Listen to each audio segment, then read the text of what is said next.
तो हमने क्या देखा कि लिथियम की एटॉमिक नंबर कितनी 3 है तो 2,1 लिखेंगे, सोडियम की कितनी है 11 है तो 2,8,1 लिखेंगे, ग्रुप 17 कितना है 2,7 एंड क्लोरीन कितना है एटॉमिक नंबर 17 होती है क्लोरीन की, तो उसको हम लोग कैसे ब्रेक कर सकते हैं 287 ब्रेक कर सकते हैं।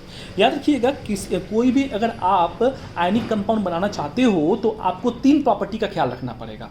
एक तो मेटल की जो आयनेशन पोटेंशियल होनी चाहिए वो लो होनी चाहिए, मतलब इलेक्ट्रॉन वो आराम से लूज कर दे। आपको मालूम है जो सोडियम्स होते हैं हमारे, सोडियम जो होते हैं, पोटेशियम होते हैं, रूबिडियम होते हैं, सीजियम होते हैं, ये टॉप टू बॉटम साइज इनकी क्या होती है इंक्रीज होती रहती है, तो ये आराम से इलेक्ट्रॉन लूज कर देते हैं, बहुत अच्छी बात है। लेफ्ट राइट जैसे जाते हैं आप तो आपको मालूम है इलेक्ट्रॉन एफिनिटी या इलेक्ट्रोनेगेटिविटी इंक्रीज करती है, जैसे कि मान लीजिए कार्बन, नाइट्रोजन, ऑक्सीजन, फ्लोरीन, मैं आपको दे दिया, पूछूंगा इस बताइए सबसे मोस्ट नेगेटिव एलिमेंट कौन है, तो बोलेंगे आप मेरे को फ्लोरीन, फिर ऑक्सीजन, फिर नाइट्रोजन। इसका मतलब फ्लोरीन का अगर सीजियम के साथ रिएक्शन करवाइएगा, देखिए सीजियम हाईएस्ट पॉजिटिव एलिमेंट है और फ्लोरीन मोस्ट नेगेटिव एलिमेंट है, तो इनका करवाइएगा तो जबरदस्त एक फोर्स ऑफ अट्रैक्शन क्रिएट होगा, क्योंकि फ्लोरीन जो होता है वो F- होता है, सीजियम क्या होता है CS+ होता है, तो इनके बीच में एक बहुत ही जबरदस्त फोर्स ऑफ अट्रैक्शन क्रिएट होगा, क्योंकि सीजियम हाईएस्ट पॉजिटिव एलिमेंट है, फ्लोरीन हाईएस्ट नेगेटिव एलिमेंट है, इनके बीच में जब इलेक्ट्रोस्टैटिक फोर्स ऑफ अट्रैक्शन होगा, हमको मालूम है ना चार्ज जो होता है ना, पॉजिटिव और नेगेटिव जो चार्ज होते हैं इनके बीच में जो फोर्स ऑफ अट्रैक्शन होते हैं इसको हम लोग इलेक्ट्रोस्टैटिक फोर्स ऑफ अट्रैक्शन कहते हैं। ये जब अट्रैक्शन होगा वो काफी हाई अमाउंट में होगा,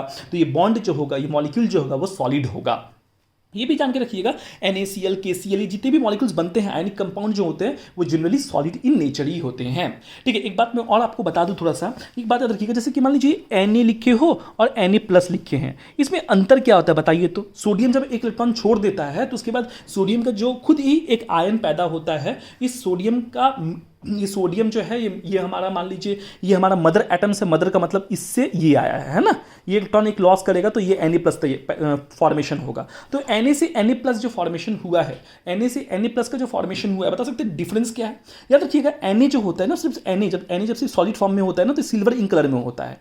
कौन सा कलर में होता है? सिल्वर कलर में होता है, सिल्वर व्हाइट कलर में होता है। और जब Na+ जो होता है ना वो कलरलेस कंपाउंड होता है, कलरलेस एटम होता है, नॉट कंपाउंड, कलरलेस एटम्स होता है।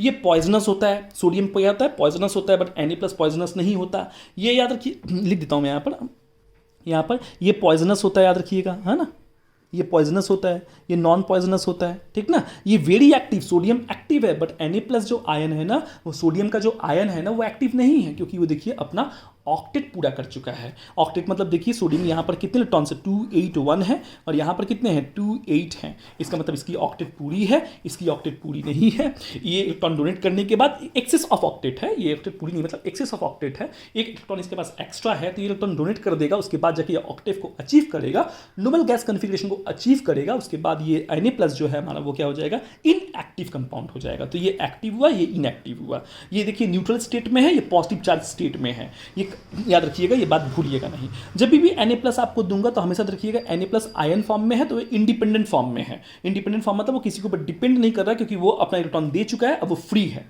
ठीक है, तो ऐसे हमारे कटायन अनायन से हम लोग लेते हैं। ठीक, उसी प्रकार से आप अनायन का भी ले सकते हो, जैसे फ्लोरीन की ले सकते हो आप, ऐसी बात नहीं है, क्लोरीन का भी ले सकते हो। जैसे कि मान लीजिए आप NaCl लिए हो ना, तो Na की प्रॉपर्टी तो आपने पढ़ लिया, Na का पढ़ा और Na+ का प्रॉपर्टी पढ़ लिया। ठीक है, एक एटम और उससे कटायन के बारे में प्रॉपर्टी पढ़ लिया। अब जल्दी से अनायन की प्रॉपर्टी पढ़ लो, तो Cl की प्रॉपर्टी पढ़ लो तो जल्दी से। तो Cl क्या होता है? अब Cl याद रखिएगा, Cl याद रखिएगा, नॉन मेटल्स जो होते हैं ना वो Cl फॉर्म में एग्जिस्ट नहीं करते। मैं बहुत पहले ही बोल चुका हूँ आपको कि नॉन मेटल्स कौन कौन से होते हैं।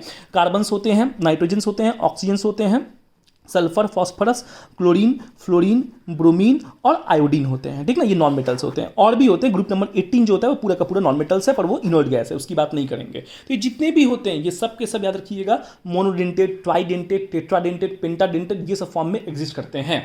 कैसे? C जो है C2 फॉर्म में एग्जिस्ट करता है, N2 एग्जिस्ट करता है, O2 करता है, O3 करता है, सल्फर S2 करता है, S4 करता है, ठीक ना, S6 करता है, Cl2 करता है, F2 करता है, Br2 करता है। ये सब फॉर्म में जो है ये सब चीजें हमारे एग्जिस्ट करते हैं, ये सब फॉर्म में ये सब हमारे चीजें एग्जिस्ट करते हैं। इसका मतलब आपको समझ में आ चुका कि जब भी आप मेटल का रिएक्शन करवाइएगा, किसी भी ग्रुप नंबर 1, 2 का या 3 का मेटल का रिएक्शन करवाइएगा कभी भी नॉन मेटल के साथ, तो वो हमेशा इस फॉर्म में ही नेचर में एग्जिस्ट करते हैं। तो अब मैं कहना चाहता हूं कि जो Cl2 आप देख रहे हो, Cl2 को जो मैंने लिया ना, Cl2 तो Cl2 ऐसे एक मिलेगा जो नॉर्मल फॉर्म है। ठीक है, पर Cl2 हम लिखेंगे नहीं, इसको एटम के फॉर्म में लिखेंगे। Cl2 लिखेंगे तो ये एक मॉलिक्यूल हो गया, तो Cl लिखा मैं और Cl- लिखा। तो याद रखिएगा Cl और Cl माइनस में अंतर क्या है। अब Cl जो है वो याद रखिएगा न्यूट्रल कंपाउंड है और ये बहुत ही रिएक्टिव एलिमेंट है, ये कम रिएक्टिव एलिमेंट। अब कम रिएक्टिव कैसे समझे, ये ज़्यादा रिएक्टिव आप कैसे समझ रहे हो सर। देखो ध्यान से, क्लोरीन का मतलब मैं पहले भी कह चुका हूँ, माइनस का मतलब क्या होता है, अगर आपने मेरे प्रीवियस वीडियो नहीं देखा तो उसको देखिएगा। माइनस का मतलब क्या होता है, माइनस का मतलब एक इलेक्ट्रॉन ऐड होना। क्लोरीन की एटॉमिक नंबर कितनी है बताइए, 17 है। एक इलेक्ट्रॉन ऐड हो गया, कितनी हो गई, 18 हो गई। मतलब ये कितना हो गया, 288 हो गया। और क्लोरीन कितना, 17, तो 287 हो गया। तो ये क्लोरीन की एटॉमिक नंबर और ये Cl माइनस की कॉन्फ़िगरेशन। तो Cl की कॉन्फ़िगरेशन ये है, Cl माइनस की कॉन्फ़िगरेशन ये है। तो ये हमें समझ में आ गया कि ये Cl है और ये Cl माइनस है। इतना क्लियर कॉन्सेप्ट हो चुका है आपको। तो अब बताइए इन दोनों में मोर रिएक्टिव कौन है। Obviously sir Cl more reactive होगा, क्योंकि देखिए सर इसका ऑक्टेट एक बाकी है, ऑक्टेट कंप्लीट नहीं हुआ है, पर सर इसका ऑक्टेट पूरा हो चुका है। मतलब ये मॉलिक्यूल स्टेबल है, ये मॉलिक्यूल अनस्टेबल है।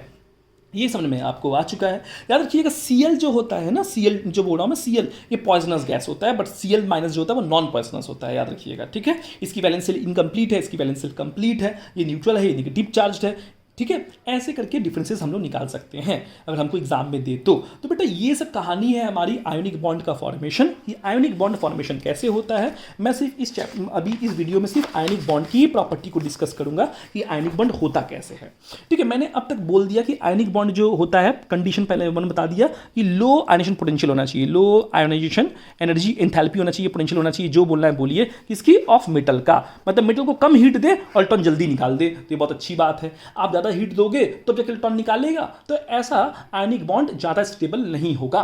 तो इसका मतलब क्या हुआ कि जो lithium, sodium, potassium, rubidium, caesium, francium, तो रेडियोएक्टिव एलिमेंट इसका जिक्र नहीं करेंगे। तो नीचे वाले जो एलिमेंट्स होते हैं ना, इनकी ना आयोनाइजेशन पोटेंशियल क्या होती है, लो होती है, क्योंकि साइज इनकी बड़ी होती है।